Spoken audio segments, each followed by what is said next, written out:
लेंगे। जी माता जी। आज क्वेश्चन आंसर्स थोड़े कम लेंगे। ओके ठीक है माता जी।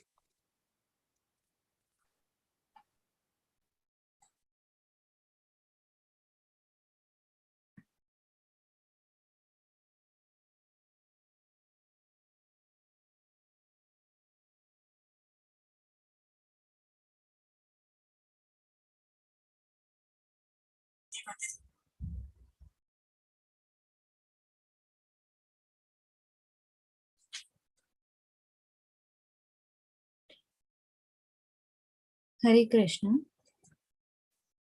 ओम अज्ञानतिमिरान्धस्य ज्ञानाञ्जनशलाकया चक्षुरुन्मीलितं येन तस्मै श्रीगुरवे नमः। श्रीचैतन्यमनोभीष्टं स्थापितं येन भूतले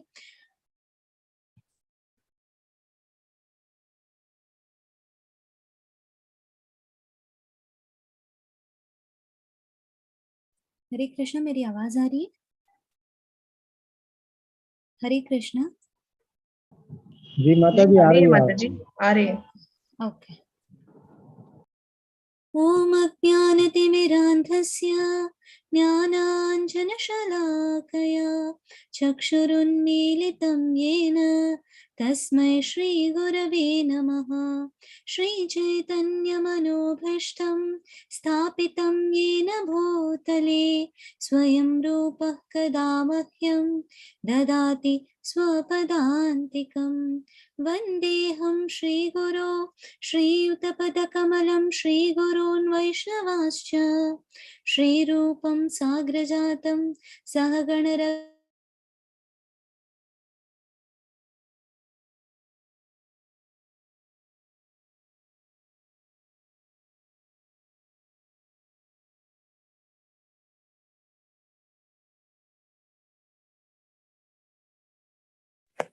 माता जी आवाज नहीं आ रही। माता जी आपकी आवाज नहीं आ रही।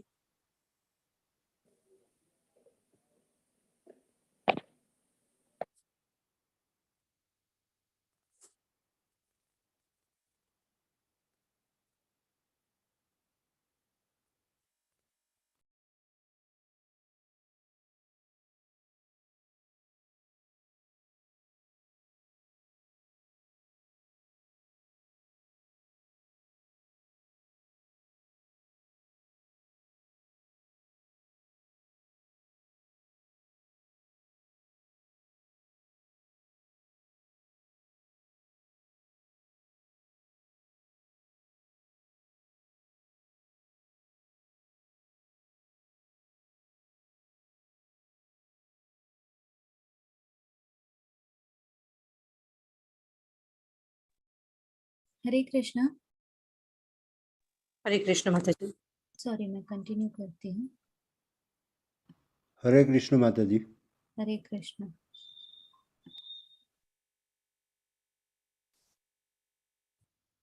जय श्री कृष्ण चैतन्य प्रभु नित्यानंद श्री अद्वैत गदाधर श्रीवासादि गौर भक्त वृंद। हरे कृष्ण कृष्ण कृष्ण हरे हरे, हरे राम राम राम हरे हरे। हरे कृष्ण। ओके। हम आज की कक्षा के साथ प्रारंभ करने से पहले लास्ट क्लास के दो स्पेसिफिक क्वेश्चंस थे। एक तो स्पेसिफिकली एक स्टोरी थी जिसके बारे में आप लोगों को ढूंढ के आना था। आई होप सबको मिला होगा। किसी को मिला है स्टोरी? आप हैंड रेज कर सकते हैं।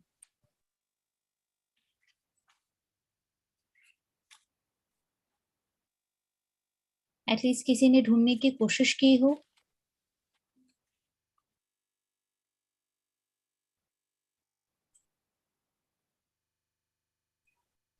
जी हरे कृष्ण नम्रता माता जी। मुझे मिली है, मैंने ढूंढी है, पर मेरी तबीयत खराब है इसलिए मैंने पढ़ी नहीं है। लिंक तो मैं डाल सकती हूँ। ओके माता जी मैंने ढूंढी, मुझे मिली नहीं। Okay right. लिंक आप कहें तो मैं चैट में डाल। यस बिल्कुल माता जी, डाल दीजिए।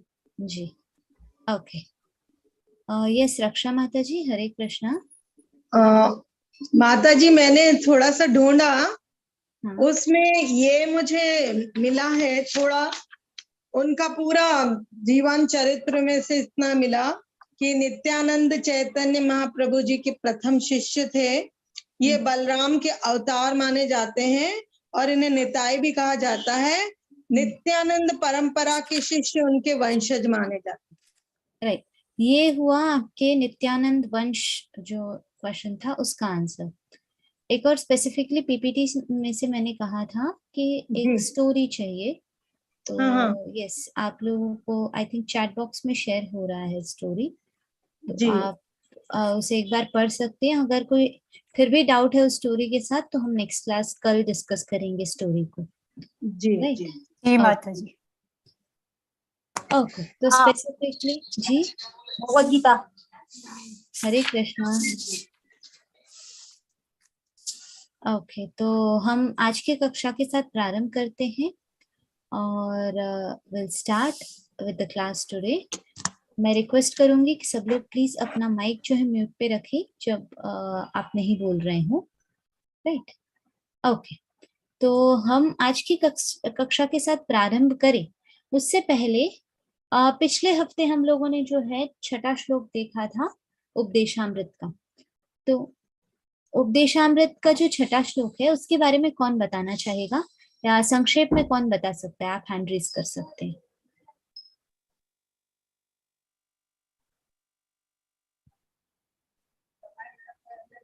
जो छठा श्लोक था वो स्पेसिफिकली, जैसे आज जो है हम वैदिक साधना भक्ति के लास्ट श्लोक करेंगे, तो यस हरे कृष्णा सुंदर सुंदर प्रभु जी। हरे हरे कृष्णा माता जी। जी प्रभु जी बताइए। माता जी श्लोक 6 में ये बताया गया था कि शुद्ध भक्ति के साथ कैसे जुड़े। हम्म, तो इसमें ये था कि कृष्णा भावना भक्ति में भक्त शरीर में न रहकर आत्मबोध में रहता है। हम्म, अपराध बोध क्या है, कैसे समझे, इस पे भी विचरण हुआ था। शुद्ध भक्ति के जो लक्षण है वो बताए गए थे। तो शुद्ध भक्ति के लक्षणों में बताया गया था कि भौतिक इच्छाओं का परित्याग करना चाहिए, सकाम कर्म से रहित होना चाहिए और कृष्ण के अनुकूल भाव से पालन करना चाहिए। ओके। भगवान के भक्तों को किस प्रकार नहीं देखना चाहिए। भगवान के भक्तों को निम्न प्रकार से नहीं देखना चाहिए, उनके प्रति जो अपनी भावना है वो इस तरह से नहीं होनी चाहिए। शारीरिक दोषों की निंदा न करें। भक्ति सेवा सर्वोच्च रूप से देखना है, कोई दोष नहीं देखना है। ओके। वो पारिवारिक पृष्ठभूमि में न देखें। ओके। गोस्वामी शुद्ध भक्त का संबोधन है। अपना जीवन भक्ति में लगाने वाले की निंदा नहीं करना है, इससे पाप के भागीदार माना जाता है। इसकी तुलना एक पागल हाथी से की गई है। और वैष्णव को अपमानित करने के परिणाम क्या होते हैं इस पे भी प्रकाश डाला गया था। पागल हाथी की राह के अंत में वर्णित किया गया है और आध्यात्मिक लाभ नहीं मिलता है। और किस तरीके से अपराध बोध हो सकता है, तो भौतिक दृष्टि से नहीं देखना चाहिए, आंतरिक क्रियाओं को देखना चाहिए और ईर्ष्या नहीं करना है, प्रगति रुक जाती है। इसमें अमरीश महाराज की स्टोरी को भी वर्णन किया गया है। हरे कृष्ण माता जी। हरे कृष्ण। राइट, और कोई पॉइंट्स कोई ऐड करना चाहे तो आप हैंड रेज कर सकते हैं। कोई और पॉइंट्स जो ऐड करना चाहते हैं? त्रिलोकी प्रभु जी, अगर इसके सिवा कुछ और पॉइंट्स हो तो बताएं। माता जी हरे कृष्ण का। माता जी हरे कृष्णा। फोक 6 हमें ये बताता है कि एक शुद्ध भक्तों के साथ हम कैसे जुड़ सकते हैं। विशेष रूप से जो आध्यात्मिक गुरु होते हैं इन्हें हम कैसे इनसे जुड़ सकते हैं और ज्ञान प्राप्त कर सकते हैं। और भगवान के भक्तों को जो कि कृष्ण भावित हैं उनको हम किस प्रकार से देखना का चाहिए। दूसरी बात यह है वैष्णव और अपराध क्या होता है, और एक शुद्ध भक्त की आलोचना नहीं करनी चाहिए, और जो अगर ये करता है तो वो अपराध करता है। भगवान पवित्र नाम का प्रचार करना चाहिए, अगर ऐसा नहीं करता है तो निंदा करके और वैष्णव अपराध करता है। हरे कृष्ण। हरे कृष्णा। Okay, right. तो अभी हम लोगों ने जाना है कि श्लोक 6 में हम लोगों ने क्या जाना था। अब हम आगे जानते हैं कि श्लोक 7 में किन किन चीजों के बारे में वर्णन है, और स्पेसिफिकली ये जो श्लोक है ये वैदिक साधना भक्ति के बारे में वर्णित करने वाला आखिरी श्लोक होगा उपदेशामृत से। जब हम देखते हैं उपदेशामृत में 3 डिविजन्स में जो है विभिन्न रूप से भक्ति का वर्णन है। सबसे पहले श्लोक से 7वें श्लोक तक जो है वैदिक साधना भक्ति का वर्णन है। 8वें श्लोक में रागानुग साधना भक्ति का वर्णन है, और 9वें, 10वें और 11वें श्लोक में जो है भाव भक्ति और प्रेम भक्ति का वर्णन है। तो इस हफ्ते जो है हम वैदिक साधना भक्ति, आज जो है हम वैदिक साधना भक्ति से रिलेटेड जो श्लोक हैं वो कंप्लीट करेंगे।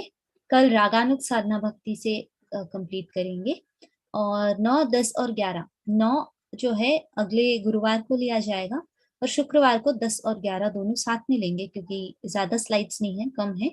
तो हम अगले हफ्ते के साथ जो है उपदेशामृत का जो पुस्तक है वो कंप्लीट करेंगे। तो आप लोग एक्सपेक्ट कर सकते हैं आपकी माला अभी इंक्रीज होनी चाहिए। तो आपके पास अभी 2 हफ्तों का टाइम है, कोशिश कीजिए धीरे धीरे करके अपनी माला भी इंक्रीज कर ले, फिर हम ईशोपनिषद के साथ आगे बढ़ेंगे। तो ये स्पेसिफिकली जो है वैदिक साधना भक्ति का आखिरी श्लोक है।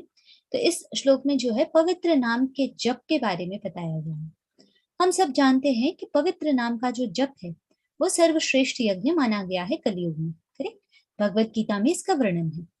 तो जब हम देखते पवित्र नाम का जप, इसका जो है हम किस प्रकार हम समझें, या ये इसके भी कुछ नियम है।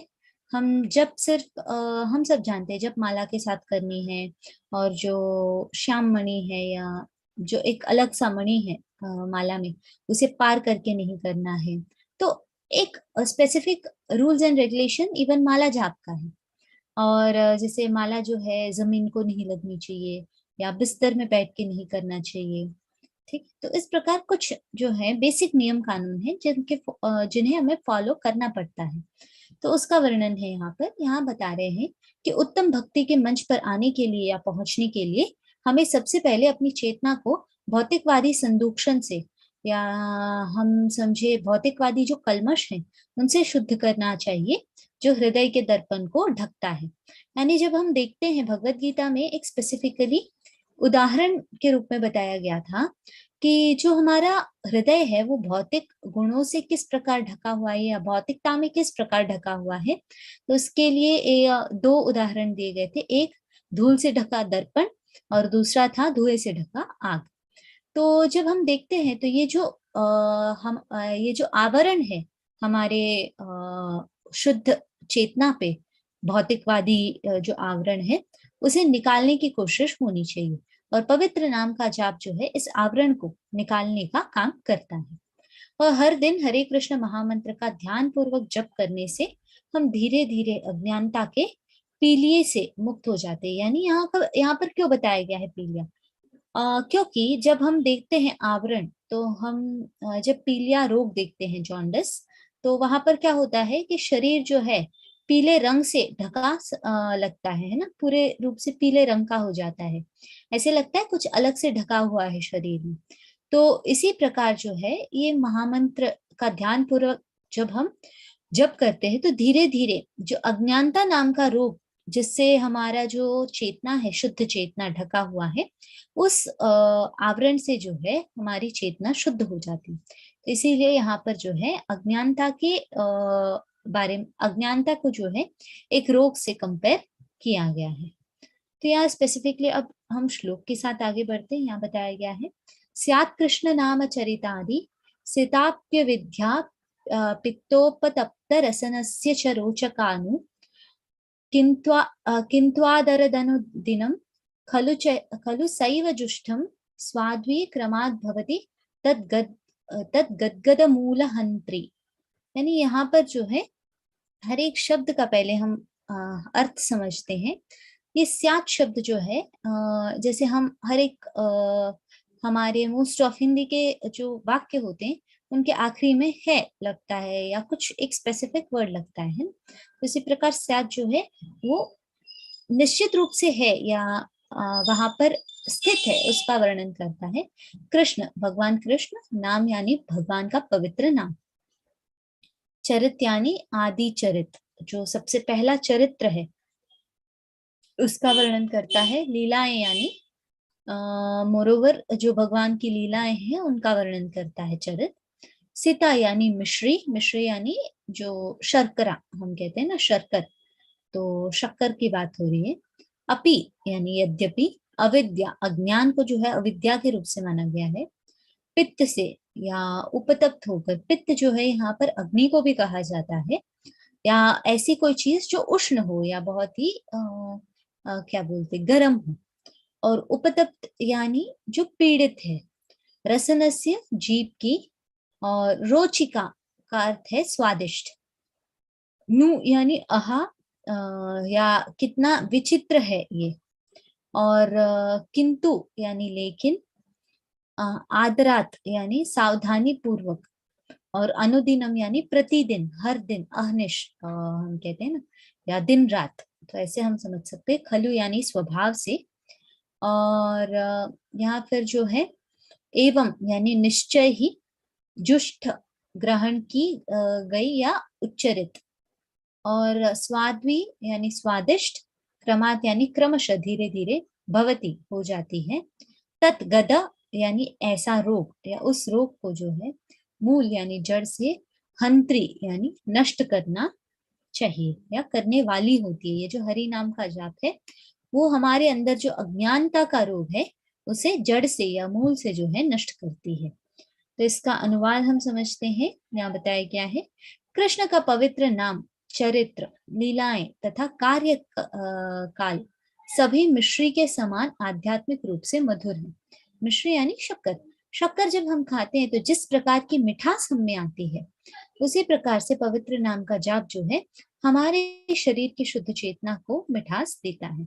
यद्यपि अविद्या रूपी पीलिया रोग से ग्रस्त रोगी की जीभ किसी भी मीठी वस्तु का स्वाद नहीं ले सकती, लेकिन यह आश्चर्य की बात है कि इन मधुर नामों का नित्य सावधानी पूर्वक कीर्तन करने से उसकी जीभ में प्राकृतिक स्वाद जागृत हो उठता है और उसका रोग धीरे धीरे समूल नष्ट हो जाता है। यानी जब हम सोचते हैं एक जॉन्डिस के रोगी का या पीलिया से ग्रस्त रोगी का, तो उसे हम अविद्या रूपी समझ सकते हैं।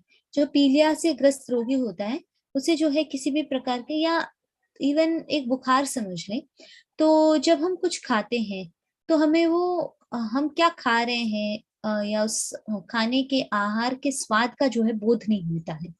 उसी प्रकार जब कोई व्यक्ति अविद्या रूपी रोग में स्थित होता है तो उसे पवित्र हरि नाम का जो माधुर्य है वो प्राप्त नहीं हो पाता है, परंतु धीरे धीरे अहनिशिया दिन रात जो है, जैसे जैसे एक व्यक्ति भक्ति में आगे बढ़ने के लिए पवित्र नाम के जाप का, चरित्र का या लीलाओं का स्मरण करना, लीलाओं के बारे में पढ़ना, कथा सुनना या पुस्तक पढ़ना, ये सारे भगवान के चरित्र को और भगवान के पवित्र नाम को जो है जपता है, तो धीरे धीरे करके जो है प्राकृतः उसके जीभ में या उसे जो है वो पवित्र नाम का स्वाद प्राप्त होता है, जिससे वह ऊपर उठ सकता है। और ये जो भौतिकवादी कष्ट हैं वो धीरे धीरे जो है जड़ से उखड़ के चली जाती हैं। तो ये यहाँ पर बताया गया। तो यहाँ स्पेसिफिकली एक क्वेश्चन आता है, तो अब ये पवित्र नाम कड़वा है या मीठा है? हम कह रहे हैं पवित्र नाम जो है धीरे धीरे माधुर्य लाता है, तो अगर ये मीठा है तो इमीडिएटली हमें मीठा पता चलना चाहिए, मधुर है ये। या हम कहे जब बुखार होता है तो कहा जाता है कड़वा कुछ खाते हैं तो तुरंत ये जो क्या बोलते हैं, बुखार से जब व्यक्ति का स्वाद आदि बिगड़ा हुआ होता है वो सुधर जाता है, या जो स्वाद का बोध खराब हो चुका होता है वो बेहतर लगता है। तो अब पवित्र नाम जो है कड़वा है या मीठा है? आपका आंसर क्या होगा? ये कड़वा है ये एक कड़वी दवाई है या एक मीठा जो है अनुभव है? मीठा अनुभव। ओके, चैट बॉक्स में आप लोग डाल सकते हैं मीठा अनुभव। ओके, बट और ऊपर से कई लोग कहते हैं ना कि जब मीठा अनुभव होता है तो लोग भूल जाते हैं जल्दी से, या इम्पोर्टेंट कंसिडर नहीं करते हैं इसे। जैसे जब तक मतलब कहते हैं ना, जब तक ठोकर नहीं खाओ तब तक जो है कोई व्यक्ति किसी चीज को सीरियसली नहीं लेता है। तो अब पवित्र नाम का जाप हम किस कंसिडरेशन में लें कि ये कड़वी दवाई है जिसे पीने के बाद ही हमारा दिमाग जो है ठिकाने पे आएगा, या एक मीठा अनुभव है, इतना मीठा कि हम हमेशा इसमें स्थित रहेंगे। आनंद है, कड़वे से मीठा होता जाता है। ओके, मन को शांति देने वाला है। अभक्त के लिए कड़वा, भक्त के लिए मीठा। शुरू में कड़वा होता है क्योंकि मन जाप में नहीं लगता, पर बाद में मीठा लगता है। Okay, practical experience. ओके, और कोई स्पेसिफिक आंसर्स है?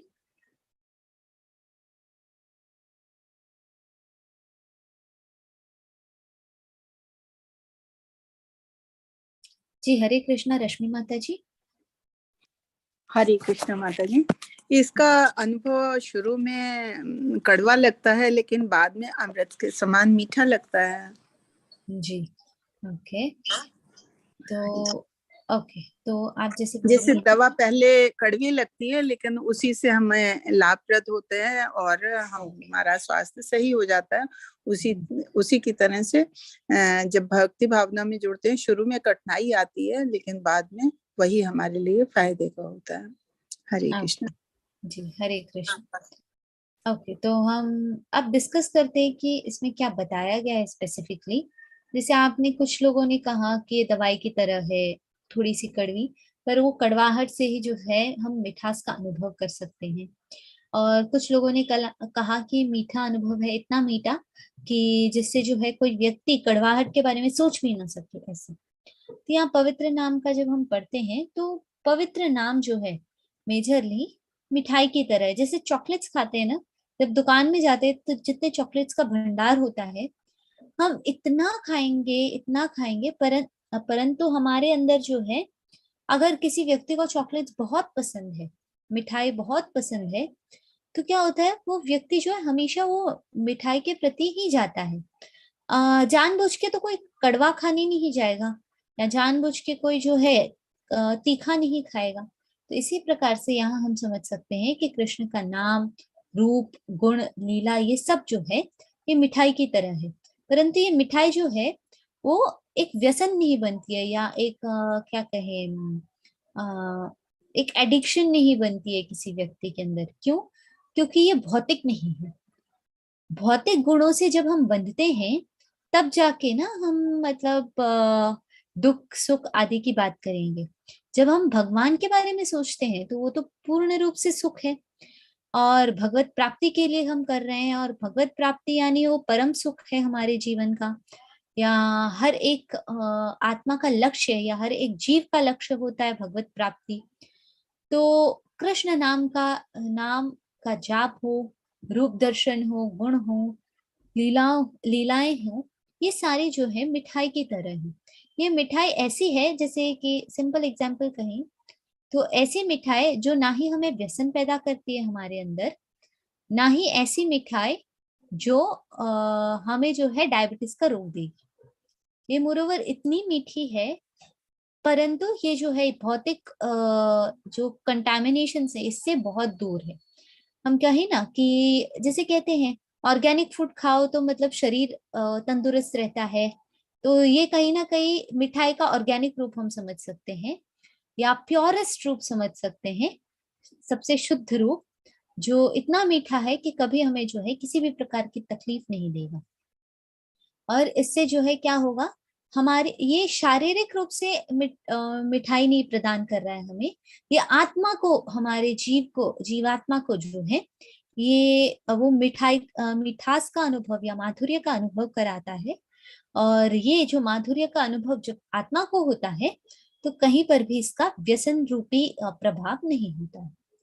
और जब हम कंसिडर करें अज्ञान, तो अज्ञान जो है कहीं ना कहीं रोग के रूप में है। जैसे हम लोगों ने पहले समझा, अज्ञान एक आच्छादन के रूप में, आवरण के रूप में है। जैसे कि क्या बोलते, एक पीलिया रोग में जिस प्रकार एक व्यक्ति जो है ग्रस्त होता है, जहां पर उसे न किसी प्रकार के रस का अनुभव होता है और पूर्ण रूप से अंदर से दुखी होता है, उसी प्रकार से जो है यहाँ पर अज्ञान भी इसी प्रकार का एक रोग है जो हम समझ सकते हैं। और इस रोग की औषधि क्या है? तो इस अज्ञान रोग की औषधि है कृष्ण नाम का जप, रूप लीला स्मरण और गुणों के बारे में समझना या वास्तविक ज्ञान प्राप्त करना। ये जो है हमारे इस कंप्लेंट का या जो ये रोग है, इसका एक बेटर क्या बोलते हैं, औषधि है। नेक्स्ट यहाँ हम समझे रोगग्रस्त होना यानी क्या। एक व्यक्ति के लिए कृष्ण की विस्मृति, या जब एक व्यक्ति जो है कृष्ण के बारे में भूल जाता है, तो वो होता है उस व्यक्ति के लिए रोग। यानी हम क्या कर रहे हैं कि जब हम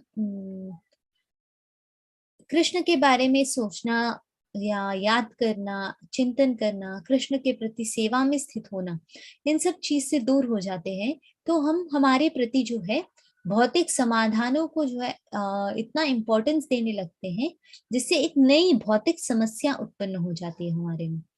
तो इसीलिए स्पेसिफिकली जब निर्विशेषवादी का हम वर्णन करते हैं, तो वो भी व्यक्ति हैं, परंतु उन्हें कौन सा रोग है? कृष्ण की विस्मृति। वो कृष्ण का साकार रूप कभी समझ ही नहीं पाते हैं, जिस कारण जो है वो एक भौतिक समाधान ढूंढने की कोशिश में पड़े रहते हैं, जिससे वो एक नई समस्या को जो है इनवाइट करते। तो ये नई समस्या क्या है? ठीक है, भौतिकवादी हो कि मायावादी जो कहते हैं, वो कितना भी प्रयास कर ले तो क्या करेंगे, कहाँ तक? ब्रह्म रूप या ब्रह्म ज्योति का जो रूप है वहां तक पहुंच पाएंगे। वहां जाके जो है ना आगे जाने का रास्ता है ना पीछे लौटने का रास्ता है, क्योंकि आगे जाने के लिए भक्ति आवश्यक है जो वो करेंगे नहीं, पीछे लौटने के लिए वो ऑलरेडी पार कर चुके हैं तो नहीं करेंगे। तो ये कहीं ना कहीं कैसे है, हम समझ सकते हैं कि जो रोपवे होता है ना हिल स्टेशन में एंड ऑल, अगर किसी ने देखा होगा, तो रोपवे कैसा होता है, एक जगह से निकले तो दूसरी जगह पर जब तक स्टॉप नहीं आए कुछ नहीं कर सकते। अगर बीच रास्ते में फंस गया तो क्या होगा? फंसा रह जाएगा। उसी प्रकार कृष्ण की विस्मृति जो है, ऐसे भौतिक समाधान के प्रति हम लग जाते हैं कृष्ण की विस्मृति से, जिससे जो है एक नई समस्या खड़ी हो जाती है। और ये व्यक्तिगत रूप से है। वही अगर ये सामूहिक रूप से अगर हम समझे, तो अंध भौतिकवादी नेता या अंधे जो नेता होते हैं भौतिकवादी, जो हमेशा ऐसी चीजों का प्रचार करते हैं जो इस क्या बोलते हैं समूह को जो है पतन की ओर ले जाए, तो उसका वर्णन है कृष्ण के सामने आत्मसमर्पण ना करे ऐसा समूह। जब हम अपने आप को भक्त कहते हैं, तो कृष्ण के प्रति जो है आत्मसमर्पण भी एक मुख्य भाव है। जब हम नवधा भक्ति का वर्णन देखते हैं, वहां पर भी जो है आत्मसमर्पण का वर्णन है। तो ये आत्मसमर्पण जो है ये एक सामूहिक रूप से जब नहीं होता है, तो कहीं ना कहीं हम एक समूह में जो है परेशानियां ला रहे हैं। प्रयास करने वालों का विरोध करना, और सामूहिक रूप से एक और समस्या है, जो प्रयास कर रहे हैं आगे बढ़ने के लिए, भगवान के भक्ति में आगे बढ़ने के लिए, उनका विरोध जब हम करते हैं, तो इसका भी यहाँ वर्णन है कि ये सारे जो है सामूहिक ऐसी स्थितियां हैं। नेक्स्ट यहाँ पर जो है भगवत गीता के 7वें अध्याय के 15वें श्लोक का वर्णन दिया गया है कि न माम दुष्कृतिनो मूढ़ा प्रपद्यन्ते नराधमा माययापहृत ज्ञान आसुरं भावमाश्रिता। कहते हैं जो निपट मूर्ख हैं, जो मनुष्यों में अधम है, जिनका ज्ञान माया द्वारा हर लिया गया है, तथा जो असुरों की नास्तिक प्रकृति को धारण करने वाले हैं, ऐसे दुष्ट मेरी शरण ग्रहण नहीं करते। तो ये स्पेसिफिकली ऑलरेडी आप पढ़ चुके हैं, तो आपको इस श्लोक से क्या समझ में आता है? आप में से कोई समझाने के लिए रेडी है तो आप हैंड रेज कर सकते हैं। इस श्लोक से हमें क्या समझ में आता है? नमाम दुष्कृतिनो मूढ़ा प्रपद्यन्ते नराधमा मायया अपहृत ज्ञान आसुरम भावमाश्रिता।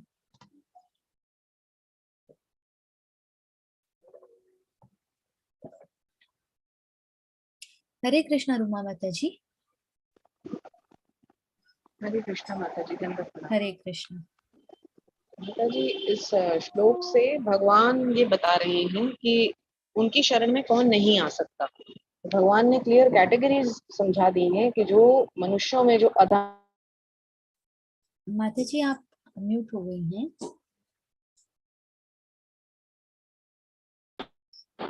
सॉरी माता जी, शायद म्यूट हो गया होगा वो। जी आवाज आ रही बताइए। कोई कॉल आ गई थी, सॉरी काट दिया।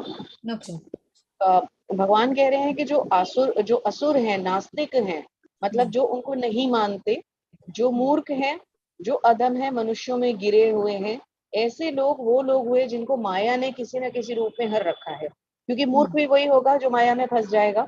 मनुष्यों में अधम मतलब सबसे नीचे की कैटेगरी। नास्तिक डेफिनेटली वही होगा जिसको माया ने इतना, जिसके ऊपर ऐसी एक माया ने छाप छोड़ दी है कि वो नास्तिक हो गया है, भगवान को ही नहीं समझ पा रहा। तो ऐसे मूर्खों के लिए भगवान ने अपने दरवाजे यहाँ क्लियर बंद कर दिए हैं। उन्होंने बोला है कि ऐसे दुष्ट मेरी शरण में कभी नहीं आ सकते। ब्रॉडली तो ये है, बाकी डिटेल तो बहुत लंबी है माता जी। जी स्पेसिफिकली थैंक यू माता जी। तो यहाँ पर जैसे माता जी ने कहा कि मोरोवर एक कैटेगरी भगवान ने दे दी है कि इस प्रकार के स्थिति में या इस प्रकार के लोग एक सामूहिक रूप से रहे या व्यक्तिगत रूप से भी अगर ये इस प्रकार के व्यक्ति हुए तो उन्हें जो है कभी भी भगवान की शरण में स्थान नहीं मिलेगा जब तक वो इस स्थिति को पार करके आगे नहीं बढ़ते हैं। right? तो ये यहाँ वर्णन है। नेक्स्ट है यहाँ दुखों का स्रोत क्या है, या हम कहें दुखों का ओरिजिन, या दुख कहाँ से शुरू होते हैं। तो यहाँ पर जो है यहाँ दो प्रकार से ये दुखों का स्तोत्र बताया गया है, जहाँ बताते हैं कि अविद्या, क्योंकि हमारे पास ज्ञान नहीं है इस वजह से जो है हमें ये सारे जो दुख हैं संसारिक दुख उसमें पड़ना होता है। और अहंकार, ये दो कारण हैं क्यों हम जो है दुखों से बंधे हुए हैं या भौतिक बंधन में बंधे हुए हैं। यहाँ अविद्या जो है वर्णन है, यहाँ बताया गया है कि किसी के आध्यात्मिक पहचान के बारे में एक गलत धारणा रखना इसके लिए आधार प्रदान करती है। यानी ये अविद्या, जब तक हम किसी व्यक्ति के बारे में जानते नहीं हैं तो उनके ऊपर जो है कमेंट करने का अधिकार भी हमें नहीं होता है। हम समझे कि हम गलत समझे तो वो भी अविद्या हुई, या मिथ्या ज्ञान।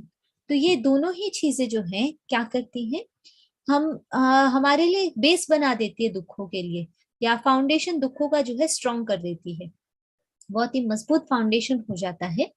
क्योंकि हम जो है आध्यात्मिक पहचान के बारे में एक गलत धारणा रखते हैं, हम सही जो आध्यात्मिक पहचान है उसे कभी पहचान ही नहीं पाते हैं। तो यहाँ अविद्या जो है इस रूप से हम समझ सकते हैं। अगर आप लोगों को अविद्या का एक एग्जाम्पल देना हो तो क्या देंगे, आप लोग चैट बॉक्स में डाल सकते हैं। हाँ, और वो बाकी जो नंबर था। हरे कृष्णा, जब आप नहीं बोल रहे हैं कृपया प्लीज म्यूट पे रखें अपने आप को। जी, अविद्या का अगर आप लोगों को एक कोई उदाहरण देना हो तो आप चैट बॉक्स में दे सकते हैं। अविद्या जिससे जो है दुख के हुआ किसी के जीवन में, या हम कहें मोरोवर हाथी स्नान। ओके, एक उदाहरण रूप से अज्ञान, ठीक है, अज्ञान के कारण या अविद्या के कारण ये होता है झूठा अहंकार। ओके, मैं एक उदाहरण चाहती हूँ, किसी भी प्रकार की स्टोरी अगर आप समझा सकते हैं, या जस्ट स्टोरी का अगर कोई नाम दे सके जहाँ आप लोगों को लगता है कि अविद्या के कारण जो है उस व्यक्ति का पतन हुआ। हरे कृष्णा, सॉरी। हिरण्यकश्यप और प्रहलाद महाराज के बारे में वो कभी समझ नहीं सके, करेक्ट, अविद्या। रावण, ओके ठीक है, यहाँ पर आप लोगों ने रावण का एग्जाम्पल दिया है। तो एक स्पेसिफिकली बताया जाता है कि रावण जो है उनके काल के एक बहुत ही बड़े विद्वान थे। तो अब यहाँ अविद्या आप कैसे सब्सटैंशिएट करेंगे। मृत्यु पर शक करना, ओके। पीलिया, मुश्री, गजेंद्र की स्टोरी, भरत महाराज की स्टोरी, अविद्या से, यस, भरत महाराज की स्टोरी हम समझ सकते हैं। बट वहां पर जो है जस्ट एक मोह में बंधकर वो करते हैं। मायापहृत ज्ञान कर्ण, ओके, भस्मासुर अहंकार, गजेंद्र, अहंकार माता जी। अहंकार, ओके, दैट्स व्हाट। मैं एक स्टोरी चाहती हूँ किसी भी व्यक्ति का, कंस, वो करेक्ट, भस्मासुर की स्टोरी है, राइट, भस्मासुर की स्टोरी जिसको है, लालच लगी थी कि उसको सब कुछ चाहिए, जो जिसको भी टच करे गोल्ड हो जाए। करेक्ट। तो फिर अविद्या के कारण वो या अपने को ही टच कर लेता है। हाँ जी।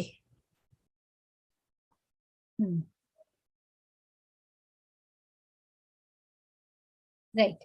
तो यहाँ पर जैसे कि कई सारे एग्जाम्पल्स है, कई सारे असुरों के एग्जाम्पल्स हम ले सकते हैं। और एक नेगेटिव एक्टिविटी या एक रॉन्ग नोशन जो क्रिएट होता है, तो वो हम समझ सकते हैं अविद्या के कारण। नेक्स्ट है अहंकार। ये अहंकार का एग्जाम्पल पे मोर सूट करता है, जैसे भस्मासुर का जो एग्जाम्पल है वो अहंकार का सूट करता है। अहंकार और रावण और अहंकार, कंस का भी अहंकार हम समझ सकते हैं, और हिरण्यकश्यपु का भी अहंकार कि खुद ही भगवान है। तो इस प्रकार की स्थितियों को हम समझ सकते हैं। दुर्योधन का अहंकार, और कई सारे, राइट, तो कई सारे ऐसे लोग हैं जिनका अहंकार हम समझ सकते हैं।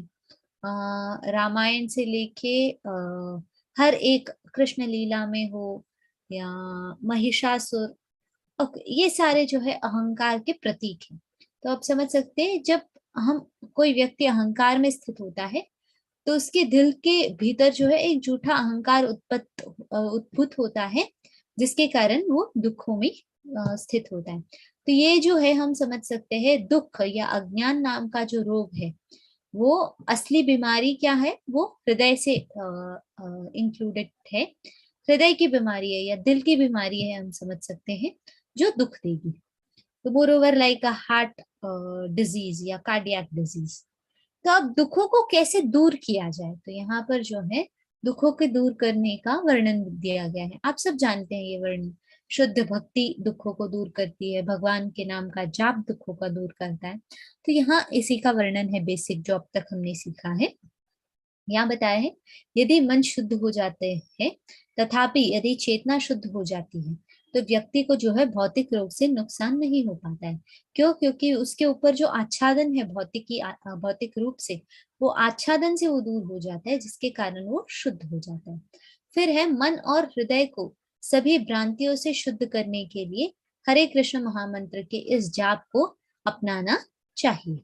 राइट। तो जब हम मानसिक रूप से और हृदय पूर्ण रूप से जब भ्रांतियों से शुद्ध होना चाहते हैं, तो हरे कृष्ण महामंत्र का जाप जो है उसे जब अपनाते हैं, तो ये संभव हो पाता है कि हम दुखों से दूर हो जाते हैं, या जो भौतिक दुख है उनसे दूर हो जाते हैं। और ये आसान भी है और फायदेमंद भी है एक व्यक्ति के लिए। हम कहें ना, इजी और बेनिफिशियल, इजी भी होना चाहिए, बेनिफिशियल भी होना चाहिए, तो ऑफकोर्स एक ऑप्शन है। तो हम क्यों कष्ट उठाए हैं ना, भगवान एक बेटर ऑप्शन दे रहे हैं। और समझे, भगवान के पवित्र नाम का जप करने से व्यक्ति तुरंत भौतिक अस्तित्व की धधकती आग से मुक्त हो जाता है। यानी जब पवित्र नाम है, वो भौतिक जो अग्नि है उसे शांत करने में मदद करती है, जिससे जो है एक व्यक्ति मुक्त हो पाता है। या हम कहें ना, जो फायर एक्सीडेंट में फंसा हुआ है, ये भगवान के जो पवित्र नाम है, ये फायर वर्कर्स की तरह काम करते हैं, जो उन्हें इवैक्यूएट करके सेफली बाहर निकाल ले। तो इस प्रकार से हम समझ सकते हैं कि ये जो भौतिक जगत में जब हम बंधे हुए हैं या अस्तित्व में फंस गए हैं, तो उनसे बाहर निकलने का एकमात्र मार्ग होता है पवित्र नाम का जाप। राइट। तो ये हम समझते हैं। नेक्स्ट है भगवान के पवित्र नाम के बारे में बताया गया है कि पवित्र नाम जो है एक इलाज है, या हम समझे एक औषधि है, जो हमें हमारे रोग से मुक्त कर देगी। तो पवित्र नाम एक कसौटी की तरह है, यह जप करने वालों को सभी वांछित वस्तुएं प्रदान करती है।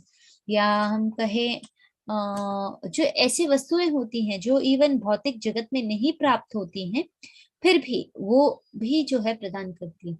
जैसे कि हम कहते हैं ना, दवाई लेने से मतलब वैक्सीन्स कैसे काम करते हैं, कहीं ना कहीं हम समझ सकते हैं। या कुछ ऐसे वैक्सीन होते हैं जिन्हें लेने के तुरंत बाद क्या होता है, इम्यून हो जाते हैं हम उस पर्टिकुलर व्याधि या रोग के साथ। तो इसी प्रकार हम पवित्र नाम का जो जाप है उसे दो तरीके से समझ सकते हैं, moreover like a vaccine, also like a treatment. जो फंसा नहीं है उसे फंसने भी नहीं देगा, जो फंसा हुआ है उसे सही करके वापस भी लाएगा। तो इस तरह हम समझ सकते हैं कि ये जो पवित्र नाम का जाप है ये मोरओवर एक प्रकार का जो है औषधि है इस संसार में। तो यहाँ पर जो है जप के 3 चरण बताए गए हैं। जब हम देखते हैं हम सबसे पहले अंधेरे में स्थित होते हैं इस जगत में, है ना। तो ये अंधेरा किस प्रकार होता है, हमें पता नहीं होता है क्या सही है क्या गलत है, हमें जो है ज्ञान नहीं होता है। और जब हम नामापराध समझते हैं या आक्रामिक चरण समझते धीरे धीरे कि जब हम ऐसे बोलेंगे तो ये हो जाएगा, या मैं ऐसा कुछ करूं तो मैं जो हूँ अपनी स्थिति से पतित हो जाऊंगी। तो ये सारे जो है बेसिक नॉलेज है जो हमें बाहर निकालने में मदद करती है, या हम ऐसे गलत ना करें इसकी ओर हमें ले जाती है।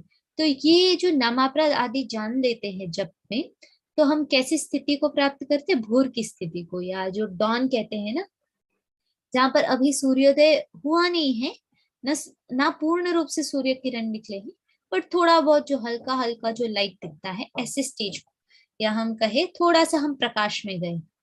और जब हम नामाभ्यास में स्थित रहते हैं तो अपराधों को कम करने या संशोधन चरण या एक ऐसी स्थिति को प्राप्त करते हैं जहां पर जो है ये अपराध कभी हो ही ना हो, इस प्रकार हम समझने की कोशिश करते हैं। अगर होते हैं हमसे तो उसे जो है हम जितना हो सके उतनी सुधारने की कोशिश करते हैं। तो ऐसी अवस्था को जब हम प्राप्त करते हैं जहां हम जो है नामाभ्यास में स्थित हो जाते हैं और भौतिक चीजों के प्रति जो है सब कुछ समझने लगते हैं, अपराधों के बारे में वर्णन समझते हैं, उनसे बचने की कोशिश करते हैं, तो यहाँ जो है हम समझ सकते हैं कि हम ऐसी अवस्था को प्राप्त कर रहे हैं जहाँ सूर्य किरणों की शुरुआत है, यानी इन रियलिटी सुबह हो रही है या हमारे जीवन में एक प्रकाश आता है, एक शुद्ध साफ सुथरा एक जीवन होता है। और जब हम शुद्ध नाम के जाप में अभ्यासित हो जाते हैं, एक शुद्ध अवस्था को प्राप्त करते, तो कहीं ना कहीं सूर्य की पूर्ण अभिव्यक्ति की तरह है जहाँ पूर्ण रूप से सूरज दिख रहा है। इसी प्रकार जो है अंधेरे से या कल्मश से कैसे जो है व्यक्ति पूर्ण रूपी शुद्ध चेतना में स्थित होता है, इसका यहाँ वर्णन दिया गया है। जैसे कहते हैं ना, माया जो है वो हमेशा हमारे चैंटिंग को टारगेट करती है। हम जो जप करते हैं उसे स्पॉइल करने की कोशिश करती है, जैसे ध्यान भटकाना हो या बीच में कोई और प्रकार का स्टॉपेज हो या ये सब। तो हमें क्या करना है, हमें इससे दूर रहना है। नहीं, हमें कोशिश करनी है कि जो माया के प्रयास है उसे निष्फल करें। तो इसका यहाँ वर्णन है, स्पेसिफिकली नामापराध का वर्णन है। आप में से कोई पढ़ सकता है, ऑलरेडी हम लोग आई थिंक 2-3 टाइम्स नामापराध का वर्णन कर चुके हैं। तो आप में से कौन पढ़ना चाहेगा नामापराध? अगर कोई डाउट्स होंगे तो मैं एक्सप्लेन करूंगी वापस।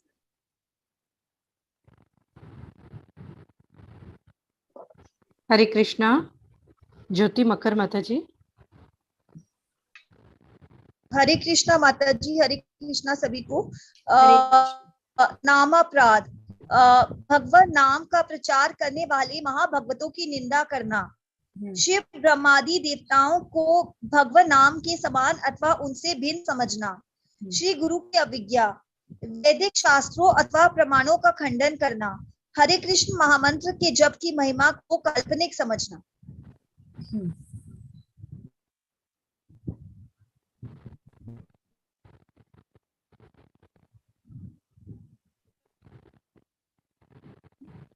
आगे पढ़े माता जी। पवित्र भगवान नाम में अर्थवाद का आरोप, नाम के बल पर पाप करना, हरे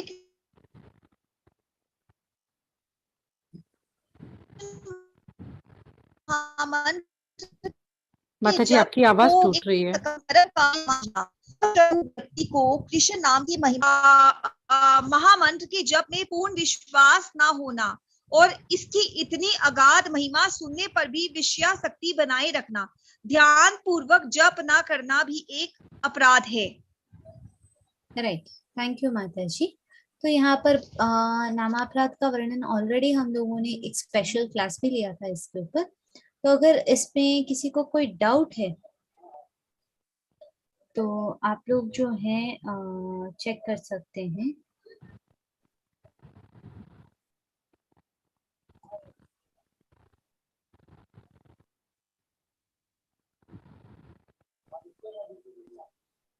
माता जी इसमें हरे कृष्णा माता जी।